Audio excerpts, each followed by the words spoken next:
With that said, welcome everyone to today's session.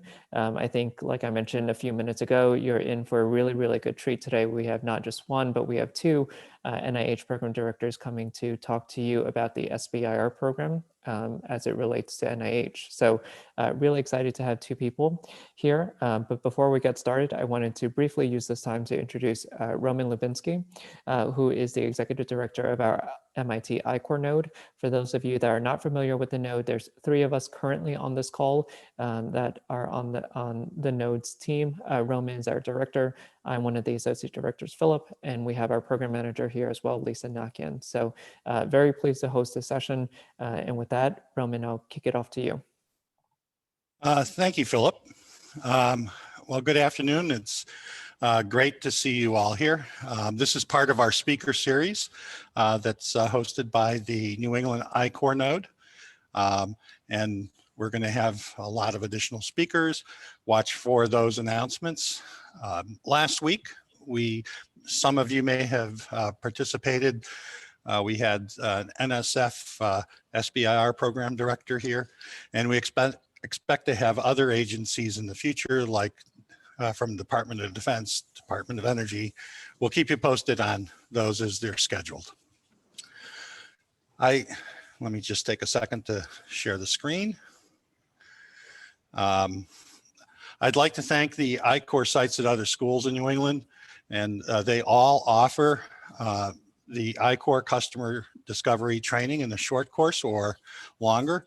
If you're a researcher and you're thinking of a deep tech startup, whether in any form of technology, including life sciences, I think that the I-Core introductory courses can help you a lot. If your school that you're at is an I-Core site, they may be offering a course, so please do check with them. Our node here at MIT also offers customer discovery training. And so if you're from MIT or from a university that does not have a site program, or if yours does and the schedule does not work for you, you may opt to enroll in one of our regional short courses. They're all virtual. They're 3 weeks long and they run twice a month. One kicks off, the next one kicks off on February 9th. I think there are 1 or 2 spots still available for that. But basically you can see every couple of weeks afterwards, there's another one. So for more info or to apply, you can just go to the website or email us at the information below. And that's the end of the infomercial. Perfect. Thank you so much, Roman. And so, again, I have the distinct pleasure of welcoming two NIH program directors. So a quick background before we formally introduce them in terms of logistics. So today's session is being recorded. And so a copy of the link to today's meeting will be sent out shortly after this meeting. In addition to that, the slides will be made available. For those that have questions, you can refer to the slides shortly after this call. So again, the agenda or format for today is that we will have a pretty lengthy but very informative conversation and presentation till about 4 o'clock. We may end a bit before that, but from 4 to 4:30 is really time for Q&A. And I think there would definitely be some Q&As and some great time allotted to answering your questions. So if you have any questions, please put them in the Q&A section of Zoom. The chat function is not available, just given that it could be a distraction, but we will have a very active Q&A session. So please at any point put your questions there. So now that we got the logistics out of the way, I would like to formally introduce our two speakers. So the first is Michael Weingarten. So I will start by saying that Michael Weingarten is the director of the Small Business Innovation Research, for those that are not familiar, the SBIR, Development Center at the National Cancer Institute in Bethesda, Maryland. In this role, Mr. Weingarten leads a team of 12 program directors who manage all aspects of the NCI SBIR and STTR programs, including a portfolio of $179 million in grants and contracts annually.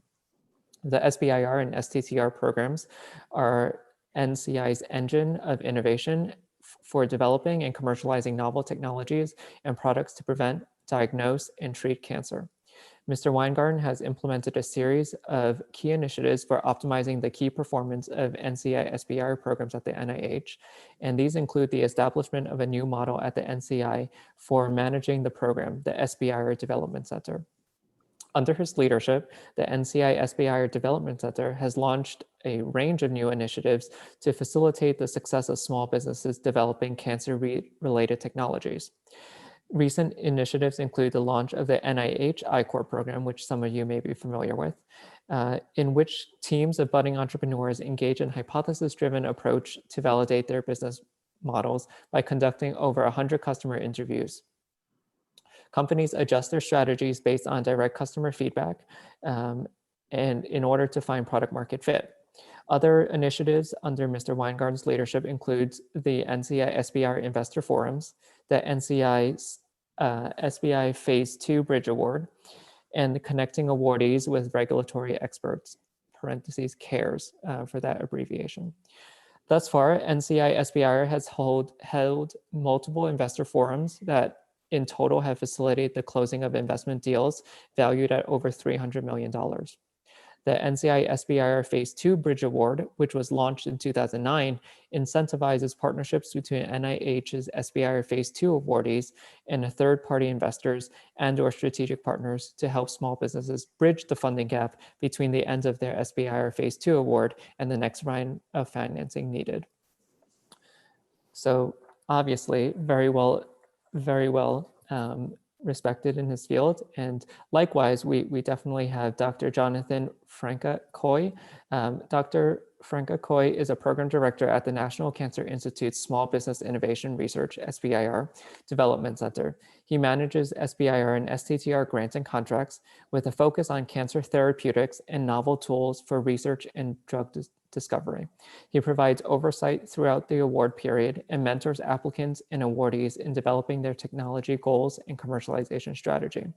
Additionally, he plays an active role in several center initiatives, including recent investor forums, workshops, targeted funding opportunities, and represents the NCI on the Trans-NIH REACH program. Prior to joining the SBIR Development Center, Jonathan was a program director at the NCI's Division of Cancer Biology and Center for Strategic Scientific Initiatives, overseeing the Physical Sciences Oncology Centers, a network of interdisciplinary centers that brought together physical scientists and cancer biologists.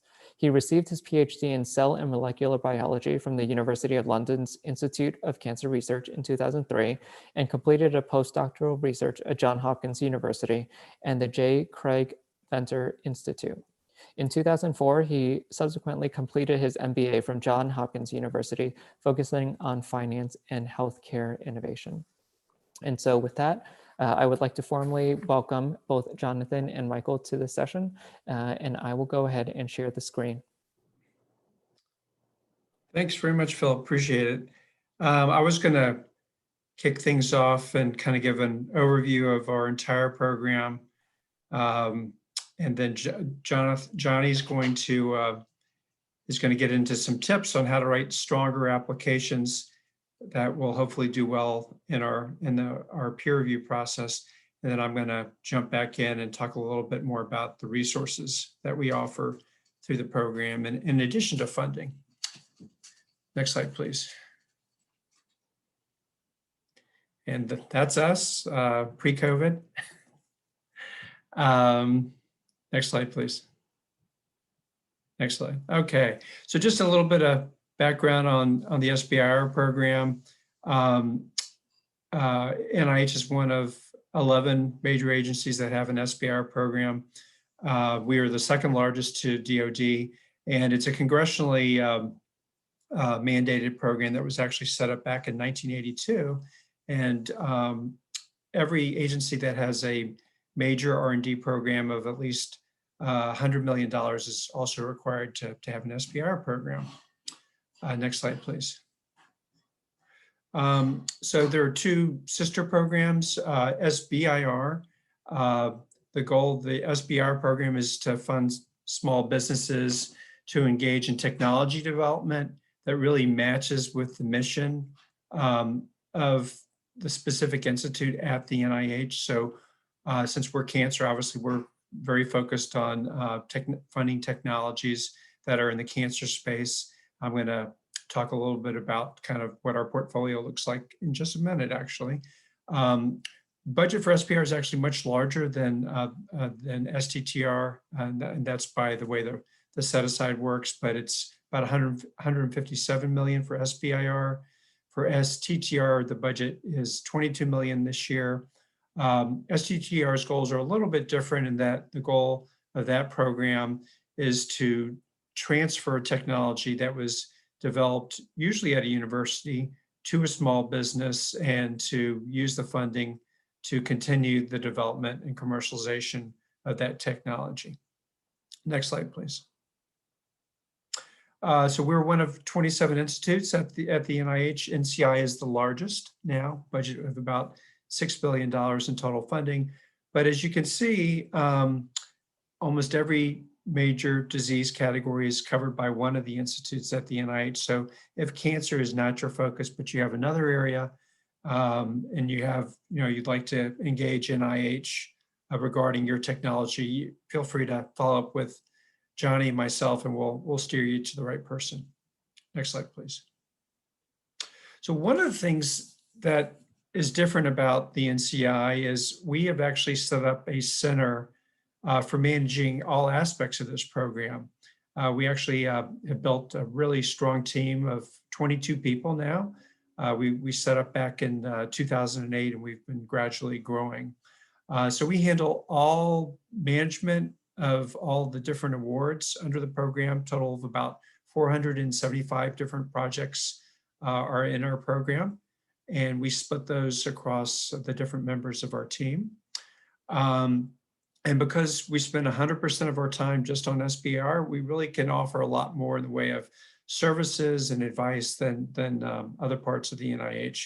So just as an example, we probably spend about a third of our time talking to potential applicants like yourself, where you can send us your specific aims on a project, and we'll get on the phone or WebEx with you and kind of review your specific aims, understand your project goals a little bit better, and really offer you some feedback and advice on different things you should be considering in terms of your application. That's something we'll do for everyone. So I strongly encourage you to take advantage of that. We do a lot of events like this, particularly during COVID, since we can't travel. We've done, I think, in the past year, about 40 different webinars to educate folks about the program a little bit more. We also have a very strong network with private investors. So we've developed a network of over 100 different investors, including the leading venture capital investors in the cancer space, as well as big pharma and major device companies that are also looking to invest in the small businesses that we fund. And then we run things like the I-Corps program. I'll talk about that in just a few minutes. But we also offer other training opportunities, including a program that we run with the FDA called CARES. And I'll talk about that in just a minute too. Next slide, please. So this is our team. These are the folks that you would engage with if you want to reach out to us, talk to us about a project. And they all come to us with different technology backgrounds. Most of them also have a commercial background too, so they can help out both with the science of the project, but also on the business side of things too. And we would pair you with the right member of our team that has the right expertise based on the area that you're looking to apply in. You just have to send us an email at ncisbir@mail.nih.gov, and then we'll set up a follow-on conversation. Next slide, please. This gives you an overview of our portfolio. Mentioned that we have about 475 different projects that we're funding at any given time. By far, therapeutics is the largest category at 43% of our overall portfolio. But we are also very involved with areas like diagnostics, imaging technologies, devices for cancer therapy, which would include radiotherapy and surgical devices. And then there are other areas like research tools and digital health are also important parts of our portfolio too. And we fund projects through grants and also through contracts. Next slide, please. So why should you, as a small business or someone who's thinking about putting together a small business, be interested in applying to SBIR? Well, it's really a good deal for the small business. We are probably the largest funder in terms of seed funding for new startups in the country. If you look across the SBIR program as a whole, about $2.5 billion go into SBIRs across the government as a whole. The other reason is that intellectual property rights are retained by the small business. NCI isn't going to take any sort of an IP position in your technology, so that's another benefit. And we don't provide loans. You either get a grant or a contract, so you don't have to repay the funds back to the government, whereas you would have to either give up some ownership or have some other arrangement with a private investor. The other thing is you go through the whole peer review process at the NIH. And if you do get funded, it's a very competitive program. So that can really help you in terms of using the SBIR funding that you've raised to try to go out and raise additional private capital. The fact that you've been successful in getting an SBIR can really help out a lot with that. Next slide, please. Just one example of a success story, a company called ALLEGRO Diagnostics. This was actually a spin out from Boston University, I think about 12, 13 years ago. And Avi Spira was the PI on this project.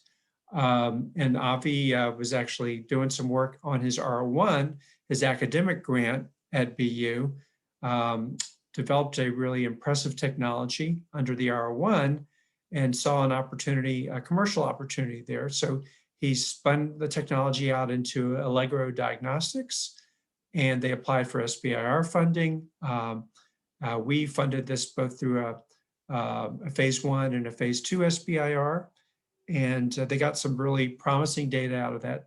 So promising that they were able to get J&J interested in the technology. J&J ended up actually purchasing ALLEGRO, and Percepta is now on the market, and it's part of the J&J product line now too. So things are working kind of in an ideal way.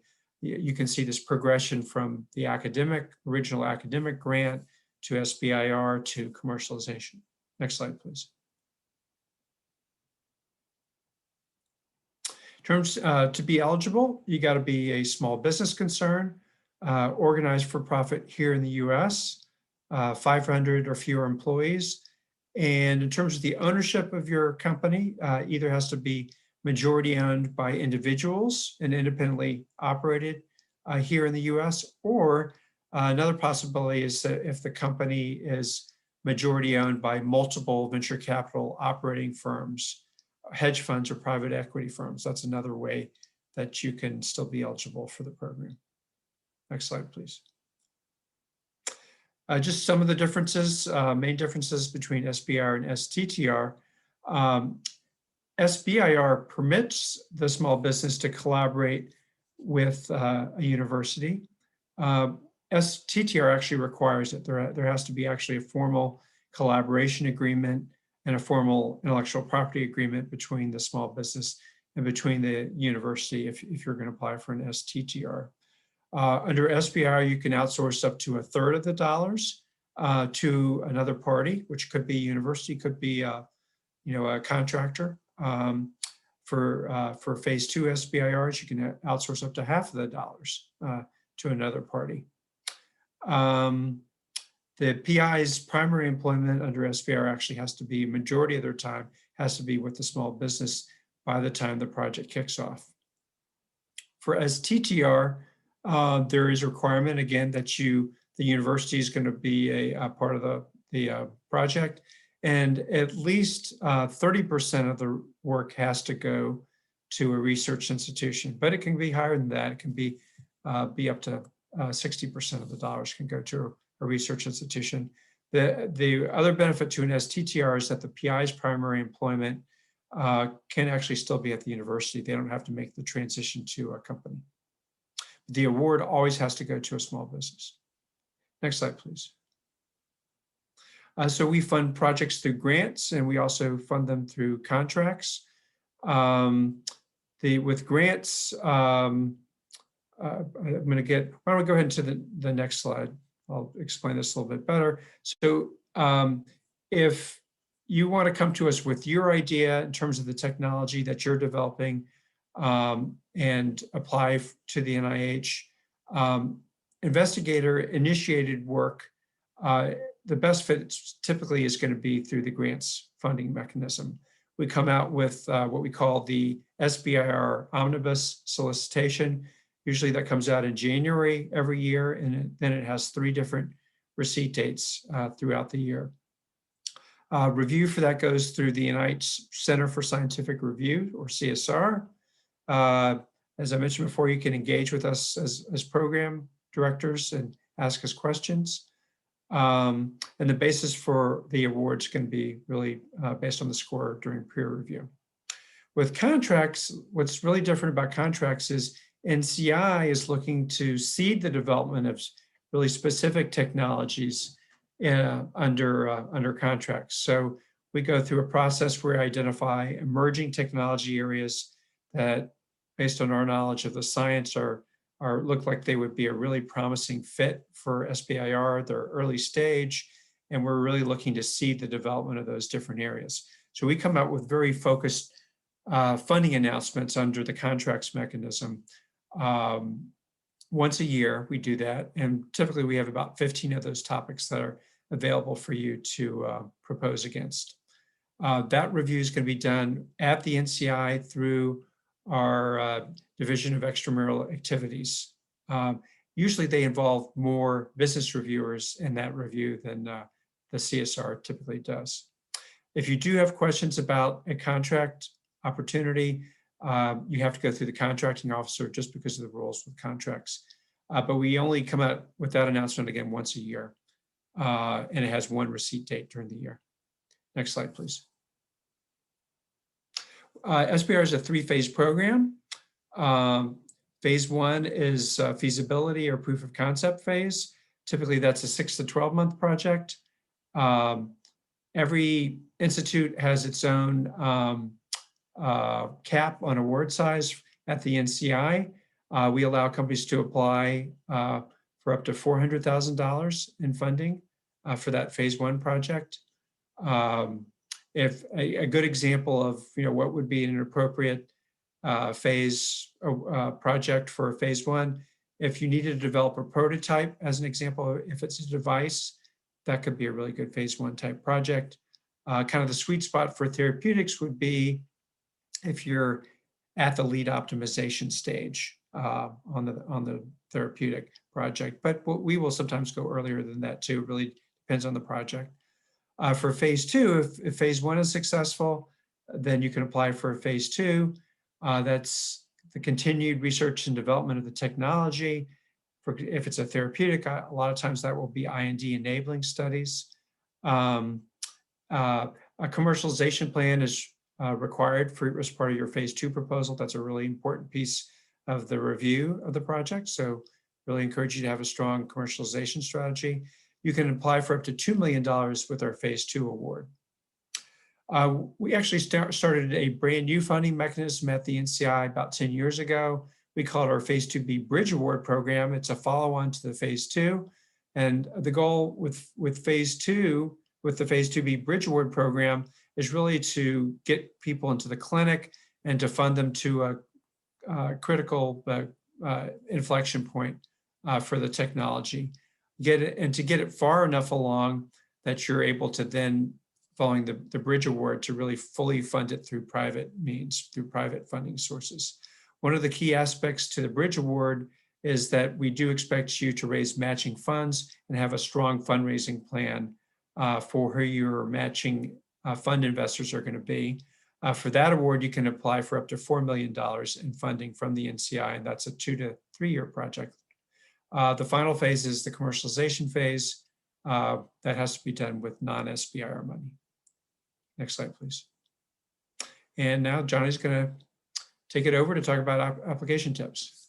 Great. Thank you, Michael. Okay, next slide. So in this part of the talk, I'm going to just talk about some tips and advice that we can give you to help go from the start of having an idea to getting a grant. Next slide. One more. So first, a little bit about our kind of applicant pool. So Michael told you a little bit about our portfolio and how we at the NCI cover really the whole spectrum of technologies that are relevant to cancer, from diagnosis to treatment to prevention, and even research tools to help more effectively study cancer. And people coming to the program may be coming from different backgrounds. So for example, Aruna was more from a business background, and her company started within the SBIR program at a slightly later stage. So the company was already quite established and had some very encouraging data, and they came to SBIR to get clinical validation data. On the other hand, Laurie Hazelhurst was an academic. She's a professor at West Virginia University. And from her drug development R01 work, it was taking a long time to pursue kind of licensing of that drug. So she ended up founding her own company, and through that has been successful in leveraging the SBIR program. Next slide. And so, when you're coming to the program, as Michael mentioned, the grants are always going to the small business. So even when you have an academic partner, the primary on the grant or contract is the small business, and collaborations occur through subcontracts. And so you have different options. So academics may look to found their own companies. A second option is partnering with existing small business. And thirdly, to license the technology to a company. Next slide. And each has its own kind of pros and cons. So with forming your own company, you're taking a lot of the risk on board, but potentially the rewards are greatest. You have more ownership and control over product development. You may be able to leverage postdocs and academic positions more. But of course, it is challenging. Wearing those two hats can be difficult. And many institutions also have conflict of interest rules and policies that make it a little bit more tricky. So second model, partnering with an existing small business, can avoid a lot of the business setup and administrative concerns, that headaches that can arise. And for example, with an STTR, you as an academic may be able to continue as the principal investigator. But of course, the challenge is finding a business where you can really leverage your strengths and build on the company's strengths. And it does involve a little bit more of a loss of control. With licensing your technology, one model we're seeing kind of being used increasingly is kind of incubator-like models, where a company will license the technology from a university and take on the responsibility of all the administration and grants management, and allow you to still partner with your academic lab that way. But depending on the details of that model, the involvement can be reduced. And sometimes companies that are using this model may have quite a broad portfolio of technologies that they're developing. And so in review, that can appear a little bit less focused, and that can hinder you a little bit. But each approach is valid and can be successful. And it's about finding the right fit for you. Next slide. You can go on. Okay, so second tip is about starting early. If you're familiar with grant writing process, I think you will know that it takes time. It may seem fine to start with, but the due date can really creep up on you. It's also important to make sure you get all your ducks in a row in terms of gaining access to the equipment you'll need, facilities, other resources. For SBIR grants, you don't need all of this in place at the time of application, but you do need to show that if you were to receive the award, that you would have access to that. So sometimes you can do this through getting letters of support from incubator, for example. It's also important to use this early start time to assemble a strong scientific team. I always tell applicants, we're not looking for a single PI who can provide, all the expertise and leadership that's required, but instead it's important to have a team in place where if you were to receive the award, you can be confident, we can be confident that you have everything, all the expertise and experience needed. And so make sure you get letters of support from people who will participate in the project. Another important point is that you need to complete the registrations required. There are 5 different ones, and it can take about 8 weeks in total. So it's important you start early. And if you don't have these registrations, you won't be able to apply. And so that can lead to a lot of last-minute heartbreak. And another point I'd like to mention is that for grants, especially, we are able to discuss with applicants their aims and project ideas. And it's a good idea to try and get in touch with us at least 1 month before the deadline, so that we have plenty of time to engage. Next slide. Next one. So when you apply, you need to be in response to a particular funding opportunity. And this table goes over some of the main ones. The top line here, OMNIBUS, that is where we receive most of our applications. And this is for investigator-initiated ideas. So you're welcome to kind of submit project ideas for anything related to the NIH mission. The Center for Scientific Review will then assign the application to the right institute or NIH center. And if you're working on cancer, the chances are you'll most likely come to us. Sometimes you may have secondary assignments, for example, imaging technologies related to cancer may also be of interest to NIBIB. And there are other NIH institutes focused on disease organs, for example, kidney, lung, heart, and your technology may have a cancer application, but also be focused on, for example, lung cancer, and in which case NHLBI could be a secondary. We have a number of other targeted funding announcements that are listed here. Michael's mentioned the contracts, but 2 I'm going to give a little bit more information on are the 2 at the bottom: Small Business Transition Grant and NCI SBIR Concept Award. Next slide. So this is information on the omnibus. We have 3 due dates. The next one is April 5th, following that September 5th, and then January 5th. And these are the standard due dates. And you can reach our office on the email address listed there, or look up specific program director on our website. Next. This is a list of last year's contract topics. You can look at our website to see the types of topics that have come up in the past, but these are not currently active. The next solicitation for contracts will come in like July. Go ahead, and you can skip ahead the bridge. Michael has discussed this. All right. So Small Business Transition Grant is a new funding opportunity that I would really appreciate telling you about. So the motivation here is to help provide a path for junior faculty and postdoctoral fellows who are looking to, instead of taking academic path, to go down entrepreneurship and commercialization of their technology. And so we want to create a training grant that's modeled after the K99 R00 award, which we've called the Small Business Transition Grant. Next slide. There's a few animations, you can just go through them. Yeah.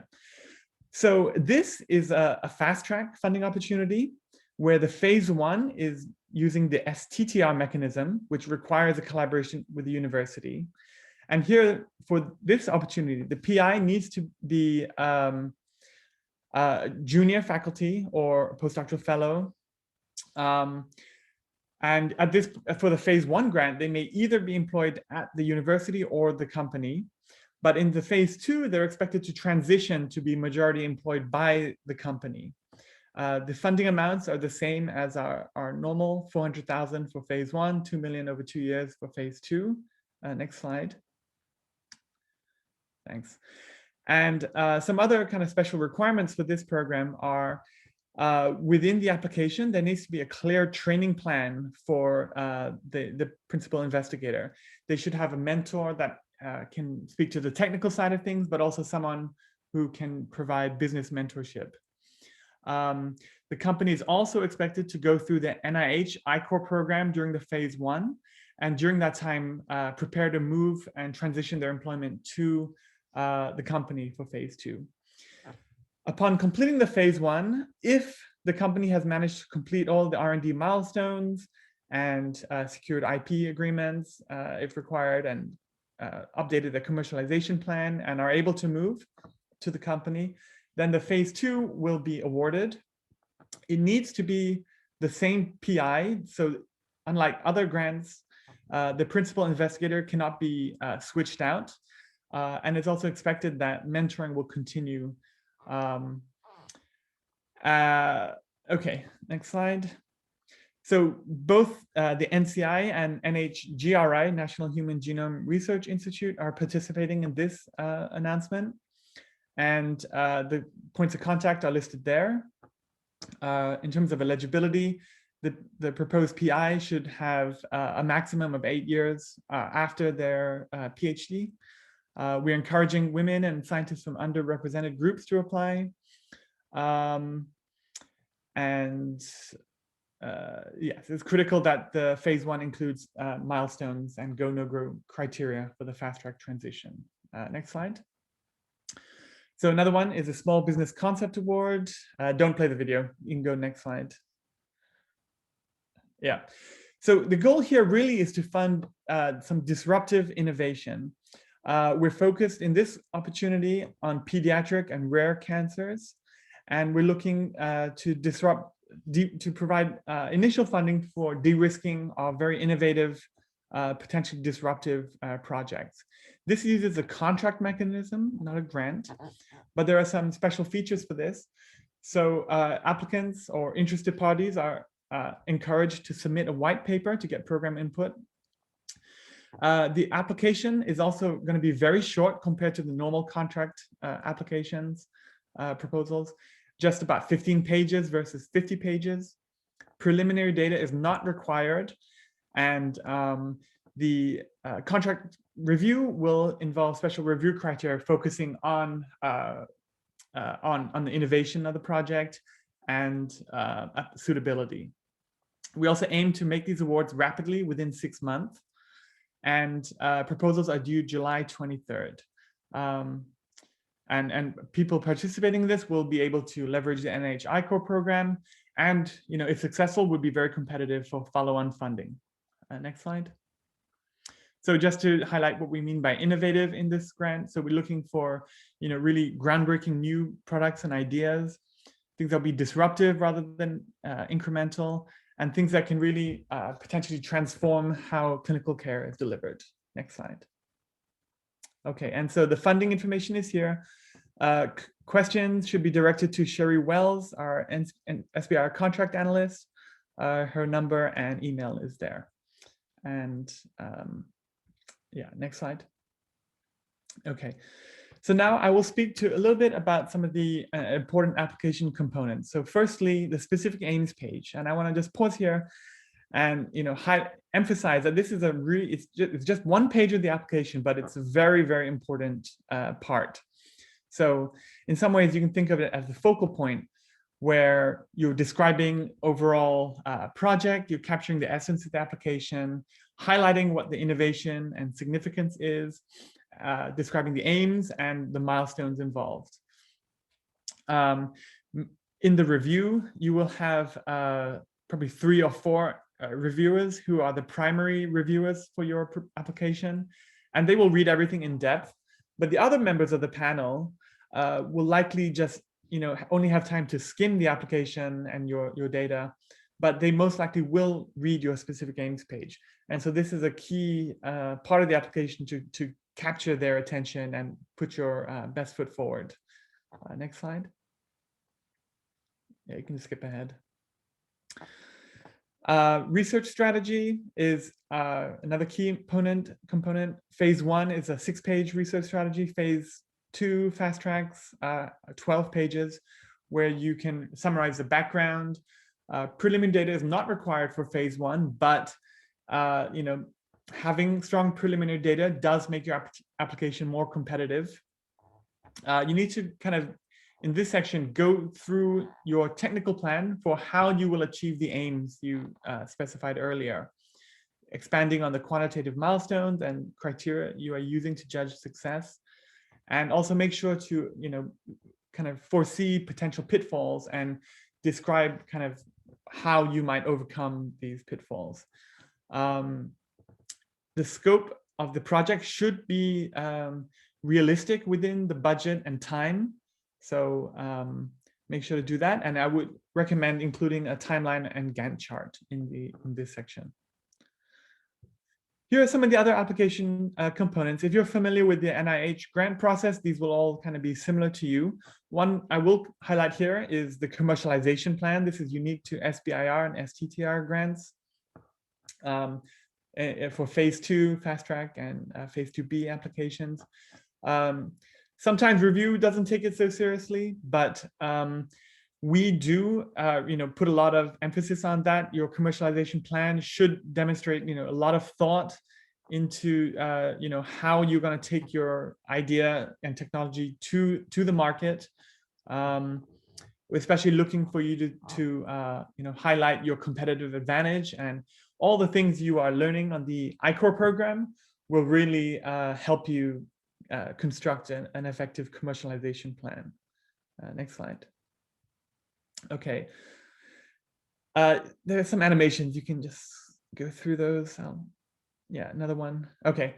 So one thing that we find sometimes people coming from a little bit more of an academic background still are approaching their grants with their kind of academic lens, and as they write the grant, they're focusing really on the exciting science that they've done and the technology and its innovation, etc. But what you need to do to be competitive for an SBIR and STTR grant is help translate that science and technology into a clear product. So, looking beyond just the exciting science and helping to understand, what else is out there in the market, what is different about what you're doing. In addition, when you're looking at the other components of review, so expertise of the team, the approach, environment, significance, innovation, these should all be kind of looked at through the lens of what your product is and how that will come to market.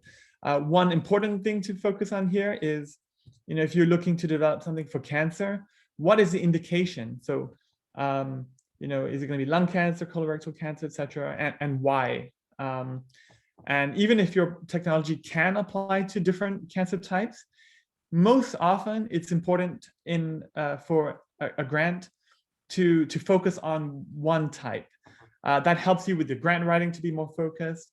It also gives you the opportunity to submit multiple applications where you could, for example, have one grant looking at lung cancer and one on colorectal cancer, just as examples.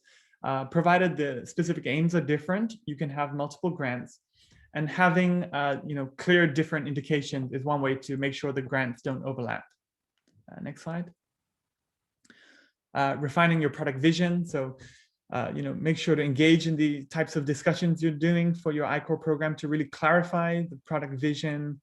Technical experts, customers, investors, partners, and stakeholders. And you guys know better than me going through the I-Corps, so I won't elaborate more. I will talk now about some of the review criteria. Next slide. So just information, the review process, as I mentioned earlier, applications are submitted to funding opportunity, and then the Center for Scientific Review will determine which NIH institute will be assigned the grant. And then they will also determine which is the best study section.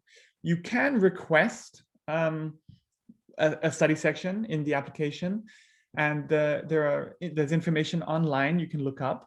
We'll also be happy to discuss that with you if you have questions. One thing I would point out is that getting experience on the review panels can be really valuable. Just to see, seeing applications, seeing how they're reviewed is really invaluable experience in helping you put together your own. And you can do that. CSR are always looking for new people to join in. You can contact them or contact us and we can put you in touch as well. Next slide. So the NIH review criteria are significance, approach, innovation, investigators, and environment. So these are common to R1s, to SBIR, but SBIR also has that commercialization lens. It's not pulled out as a separate criteria, but it does kind of affect how all the other criteria are looked at. So for example, significance, does the product have a significant commercial potential, for example? So yeah, you can go ahead now. And actually I'll switch back to Michael to close this out.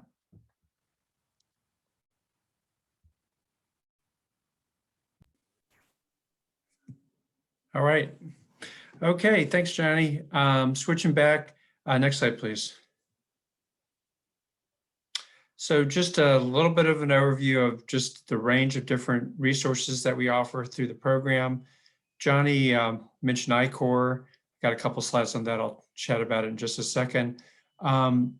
We also run our Investor Initiatives program. And what we do with our Investor Initiatives program is if you're one of our portfolio companies, once a year, you'll have the opportunity to submit a 6-page application to us that will then get reviewed by a panel of about 70 different investors that we pull together.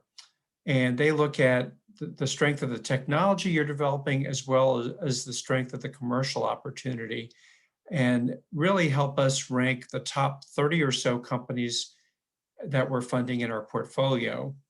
And then we will actually, based on investor recommendations, we will then fund those companies to go to one of the top private investor conferences and present their company and try to raise private capital. So this would be events like the Bio Investor Forum or Bio Network is another one. Life Sciences Summit is also a very well-known one too. And imagine you guys have probably heard about some of these. But anyway, our goal is to really help open doors for our companies and make connections with investors. And because we're the NCI, we can really help support that. We also do webinars, usually about once every 2 months, where we'll pick a hot topic area that's really of strong interest to the community, to our small business portfolio community, and we'll bring some of the leading speakers to talk about that, including, we've had some of our bridge awardees, as an example, talk about, tips on how to write a strong bridge application and how they use their bridge award to really help advance their technology.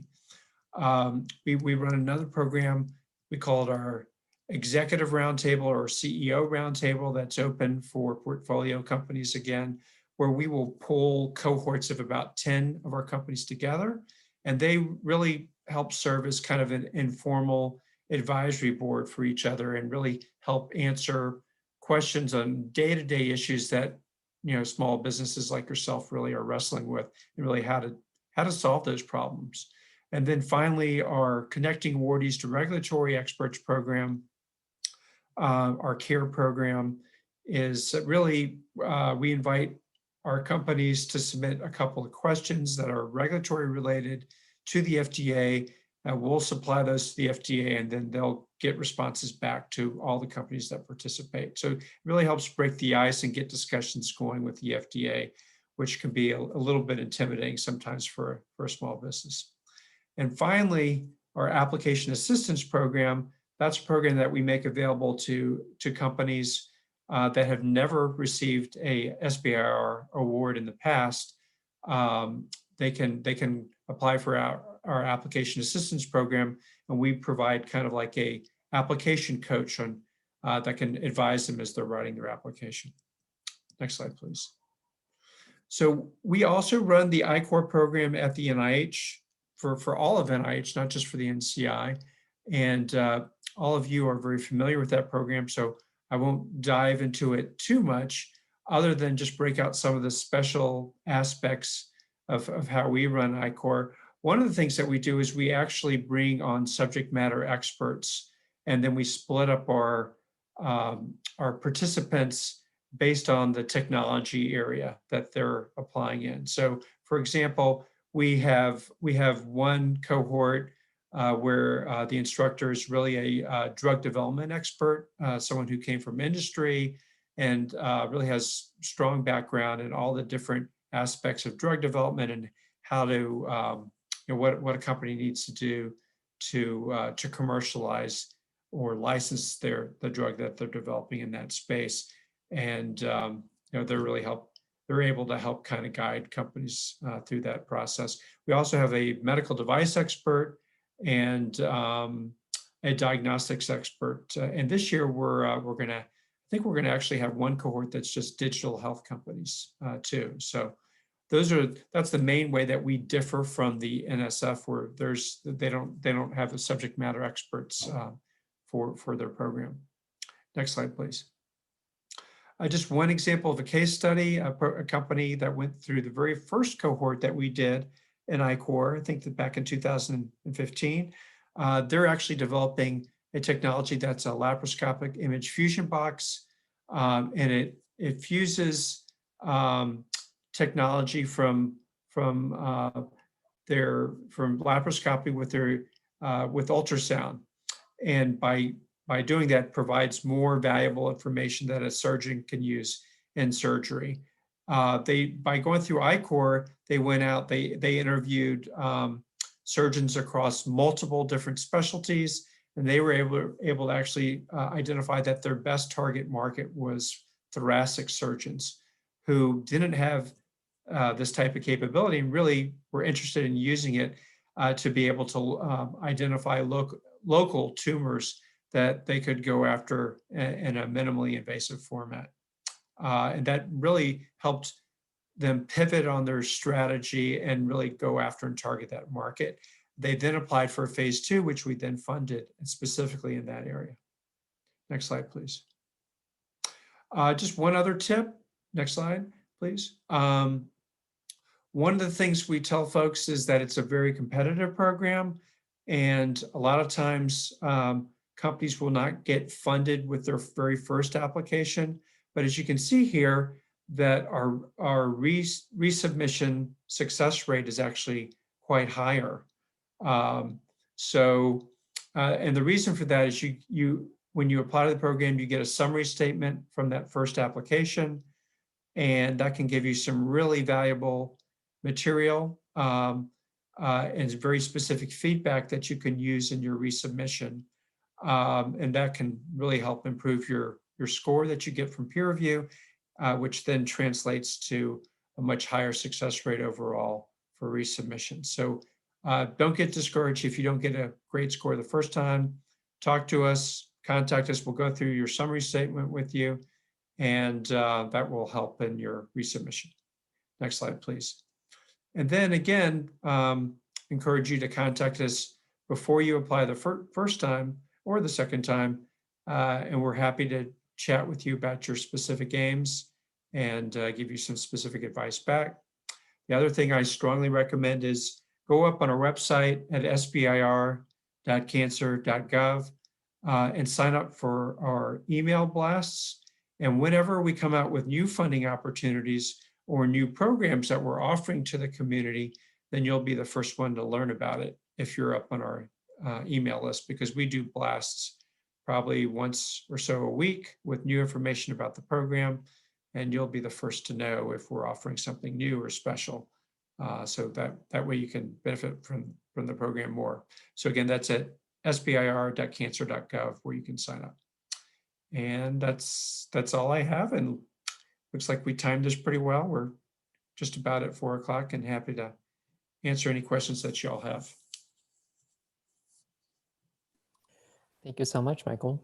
And thank you also, Jonathan. So perfect timing. We're at 4 o'clock. So we have about half an hour or so for questions. And so I see some in the Q&A. So again, if you have any specific questions, please put them here in the Q&A. It's really this opportunity, and this next half an hour is really for you to ask your specific questions. So first question So a question from Sammy, and if there's a specific question for you, Michael or Jonathan, I'll be sure to mention that, but this is open-ended, so whoever wants to answer. Does the NIH I-Corps program differ from the NSF I-Corps program, AKA the phase 1 fast track? If so, how does it differ? I think you answered most of it, but if there were anything specifically you wanted to highlight, that would be great here. I think the primary difference is having the domain-focused instructors and because each domain area, the strategy for a device is obviously going to be different from that of a drug development project. So there's general instruction that is offered to the entire set of companies, but then they break up. Every week they break up into their cohorts, and they really kind of dive into specific areas that are relevant to their domain focus. They are, in terms of numbers of interviews, they still have to do 100 interviews, and we're very strict about that, like NSF is. But we're able to offer that domain focused expertise. So I guess I have a personal question to follow up on that, Michael. So a lot of people who apply for the NSF I-Corps program may also be a candidate possibly for the NIH I-Corps program. So is it possible to do both programs? That's just a question I had, but. Yeah, no, absolutely. And we've had people who have done both programs. But to be eligible, you do need to have a phase 1 from the NIH in order to participate, but we do give supplements to phase 1 companies that go through the application process and that we select to participate in the program. They will get a supplement to cover both the registration costs of going through the course, but also to cover the time involved in actually doing the course, doing the interviews, the time, as you guys know, it's a very time-intensive process. So the grant, we will provide funding to help cover the cost of the 3-person team that goes through it. That is another difference actually also, is that the team members of the team are going to be different from what you have at the NSF.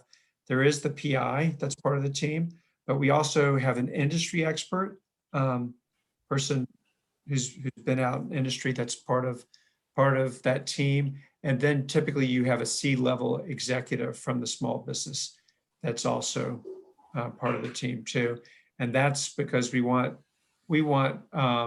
whatever the key findings are that come out of I-Corps, we want the decision maker to actually be able to go out and implement, what the team finds by going through the I-Corps process. So if I could jump in for a second. So from my perspective, I see the NSF program as complementary to the NIH program. At NIH, it goes to the company after getting a phase 1 award. And the NSF is before there's a company usually. So there might be a year or two in between if you did both of these. And I think it's at very different stages in that venture's life cycle. And so the NSF program is for people who are usually still students or postdocs in the university, and it kind of helps prepare them for the pathway that they're on. The NIH program is, for a company further along. And I think they're both really strong in their particular areas, and they complement each other greatly. Yeah, that's a great point. And I know we've had a number of companies that have actually gone through your program at MIT and then have gone through the NIH program. Prevo, I believe, is one of them that went through both. And they both, they learn a lot.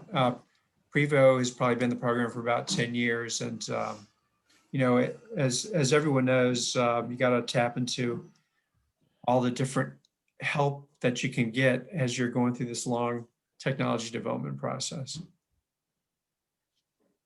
Great. Glad to know that they're the differences, but also the complementariness of both programs. So we have another question, Michael or Jonathan. Michael, I think you really touched upon having a strong commercialization plan, and that's a really big focus of the proposal process. So are there any suggestions on how to educate yourself on how to create a strong commercialization plan? John, you want to tackle that one? Yeah, so I realized I actually skipped very quickly over one of my slides that had a useful link there. Philip, I don't know if you can put back on slide 46. Sure.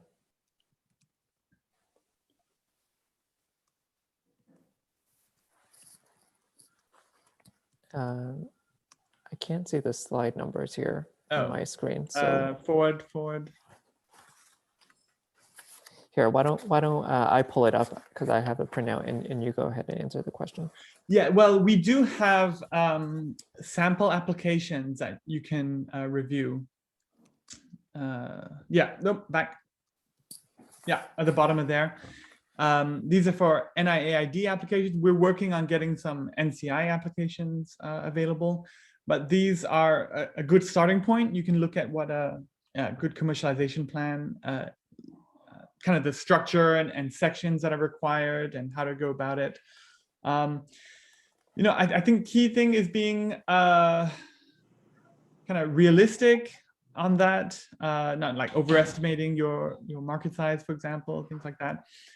And I think one of the most important things we're looking for is really just a clear idea of where you stand with respect to other approaches that are going on out there. So what your competitive advantage and what differentiates you from other approaches is probably the key thing we're looking to see there. Okay. Another question that we had is, what kind of application and structure do you recommend for PhD students currently working in academia who will be the lead of a startup taking technology developed in academia and commercializing it? Should the PhD student be the PI on an SBIR, or should the PhD student's academic advisor be the PI on an STTR? I can start. So someone like this, or this kind of scenario is kind of the ideal of what we're looking for the small business transition grant opportunity, where it is kind of structured so that we're looking for PIs kind of looking to do that kind of taking that step from academia to industry. Now, you don't necessarily have to do that. And we do have in our portfolio a number of companies where it's been a recently graduated PhD student or a postdoc who has served as the PI either on an STTR or as an SBIR. There are cases where the academic lab is looking to spin out the company, and the first person the company hires would be a postdoc or student from the lab. People like that, because of their great technical expertise, they may have been key in developing that research, can be very good PIs, but reviewers will hold their relative inexperience against them. So in that kind of situation, it is good to make sure you complement that person's technical expertise with people on the team who can provide further experience, both in terms of managing the research project and from a business side. They don't necessarily need to be paid on the grant, but showing that the company or the people will be involved, either paid or unpaid, getting letters of support from these people and outlining exactly what their involvement would be on the project is important. Using consultants to kind of fill in any gaps can also be an effective strategy.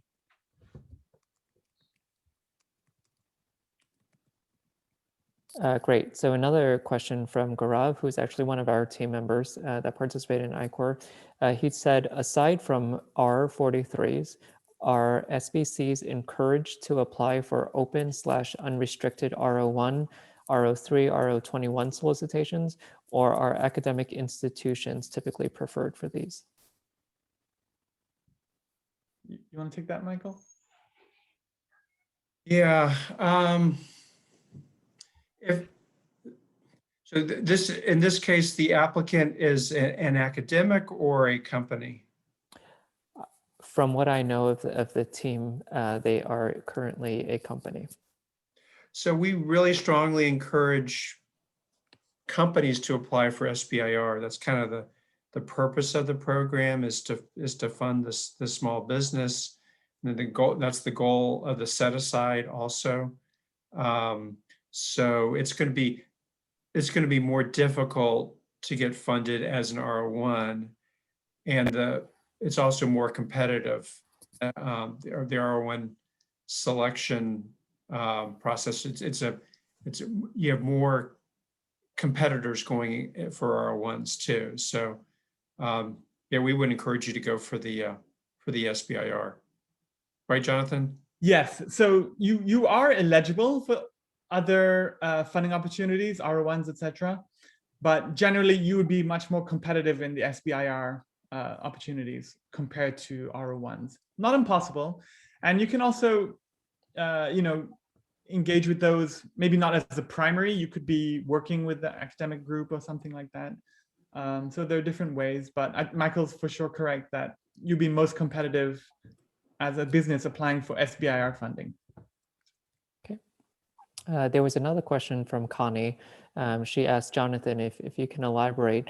If you do not know the answer, feel free to direct us elsewhere. But is it possible to please list the life science underrepresented groups? Mm-hmm. NIH has a list. So women are the biggest group, I guess.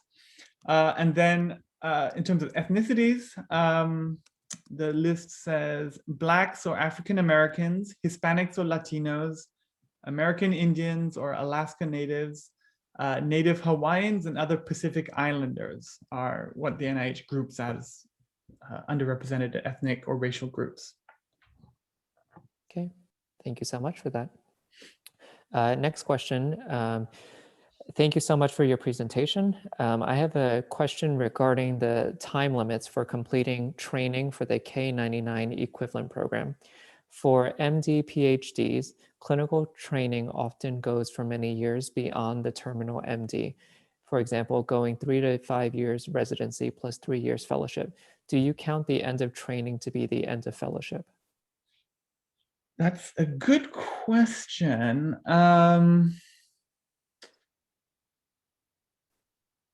So this, I'm not 100% sure how we'll do it. I think we will handle it similar to how we do postdoc. Please, whoever wrote that, send me an email and I'll provide you with a specific answer. I don't want to jump into that without being 100% sure. Or if Philip could forward me their contact and I'll get back to you. Sure. Thanks. Next question. The review criteria includes factors such as facilities, scientific environment, etc. How do evaluators consider recently incorporated small business SBCs with regards to well-established institution versus companies? Say that one more time, please. Sure. So the part of the review criteria includes factors such as facilities, scientific environment. How do these evaluators consider recently incorporated SBCs with regards to more well-established institutions / companies? I can start, and then maybe Johnny can add some. But so it's actually quite common to have new startups that are applying for the program, and to have startups, for example, if they have the opportunity to lease lab space from the university, that's a very common practice. They do have to have their own lab space as part of, in order to get the funding, but that is quite common. We see that a lot. Or incubator space too is another possibility. So that does not harm you in any way if you're not a more established company, if you have that type of arrangement, but you do have to have an agreement in place for when that would kick in when the grant is funded. Yeah. I would just add to that, re-emphasize what I mentioned in the presentation, that you need to show that you would have the access to what you need at the time of award. So you may not have it at the time of application, you may not have moved into your lab space, for example, but you need to have a letter of support from the incubator, for example, saying that, you know, if you get the grant, then you would go in there. And then in the application, you can then describe what those facilities, equipment, etc., would be available to you. And so that's an effective way of, you know, mitigating that relative, you know, early stage of your company. Other thing, you know, that sometimes most appropriate is to subcontract, or I should say, do some of the work on a fee-for-service basis. So many of the companies we work with, for example, don't have their own animal facilities. And so if they're doing in vivo studies, they will either have a sub-award with a contract research organization or a university to do that work. And then, you know, you can explain what the facilities and equipment, etc., you would get access to in that way. So it's an important thing, but it's pretty straightforward to address, I think, if you're organized and start early, etc. Okay. So I think another question, last week, Steve, in his presentation for NSF, talked about the importance of speaking with your program director, but also your project pitch and, you know, adequately preparing for the commercialization plan. And it sounds like also for NIH that there are certain areas that teams should really focus on. So one of them that was really emphasized, I think, Jonathan, that you mentioned was the specific aims page, the specific aims, apologies. And so can you talk a little bit about how reviewers and you, for example, look at this page? Any tips on critical areas? Yeah, so would it be possible to go back to the slides, slide Sure. 41? Sure.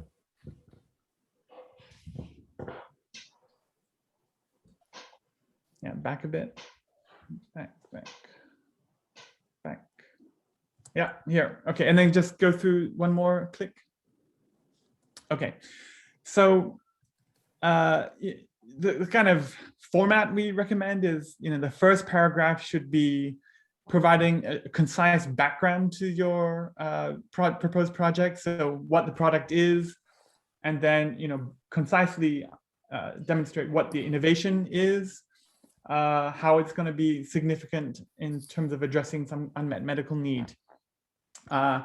So, you know, having that leading with that, sometimes people bury that right at the bottom, and that's not a good idea. You want to get that right up front. And then we recommend the next section is where you go into those aims. So having introduced your project and technology, then what are you going to accomplish with the grant money you are asking for? So these should be goal-based statements. So rather than kind of best effort, or, you know, kind of vaguely like what you're gonna do, have a kind of a goal-based statement on you know, what the aim is. Briefly, then say in a sentence or two, that's the goal, aim one. Then how are you going to accomplish that? Obviously, you can't go into too much detail. That would be the research plan that follows. But just, you know, what are the key assays or models that you'll be using? And then as much as possible, attach to your aims milestones and make them quantitative. So, you know, not so that it's really clear what you mean by success in accomplishing those aims. And then finally, a little bit of expanding on like what if you are successful with this project, phase 1 or phase 2, what will that allow you to have accomplished? Where does that position you? What is the context for that? And then very briefly, I would end with, you know, then what your next steps would be following a successful completion of this project. And yeah, as I mentioned, you know, please do contact us. We're happy to go over the details of your application with you. Thank you. So I think that was extremely helpful, and I hope you will take advantage of, you know, emailing you guys for some specific questions. So I know we're almost at 4:30, and I don't know if there's any last minute questions, but if not, we wanted to thank both Michael and Jonathan for their times today. as a friendly reminder, the slides as well as the recording will be sent out shortly. Roman, is there any last minute things that you would like to share as we kind of wrap up?